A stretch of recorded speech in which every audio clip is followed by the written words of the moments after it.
اس سرخیز ترین وادی کے درمیان، اس بہتے ہوئے پانی کے قریب ہمیں جمع کرنے والے رب کی حمد ہے۔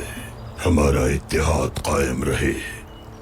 رب نے آیات میں متحد رہنے کی تلقین فرمائی ہے اور حکم دیا کہ اللہ کی رسی کو مضبوطی سے تھامے رکھو، ہرگز الگ نہ ہونا۔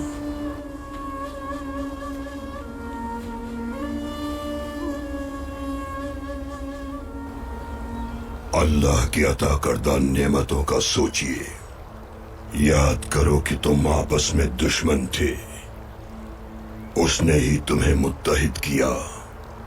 شکر ہے اس نعمت کا کہ اس نے تمہیں آپس میں بھائی بنایا۔ تم لوگ تو عین آگ کے دہانے پر موجود تھے، اسی نے تمہیں گرنے سے بچایا۔ بے شک اللہ نے اپنی آیات میں بتا دیا تھا کہ ہمارا خاتمہ بالخیر ہو۔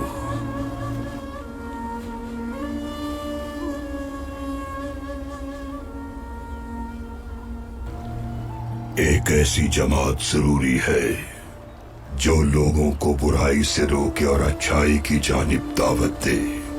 صرف ایسے ہی لوگ نجات پانے والے ہیں۔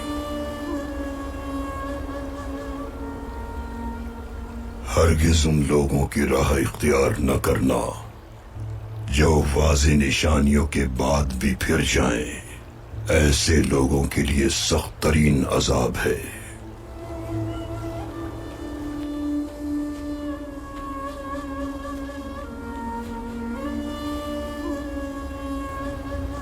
ہمیں چاہیے کہ ہم اللہ کی رسی کو مضبوطی سے تھامیں، دین اسلام اور پیارے پیغمبر اکرم کی سنت کو اپنائیں۔ ہمارے پیارے نبی نے فرمایا ہے کہ اتحاد میں برکت اور نفاق میں عذاب مضمر ہے۔ اس بات سے ہمیں اپنی اصلاح کرنی چاہیے۔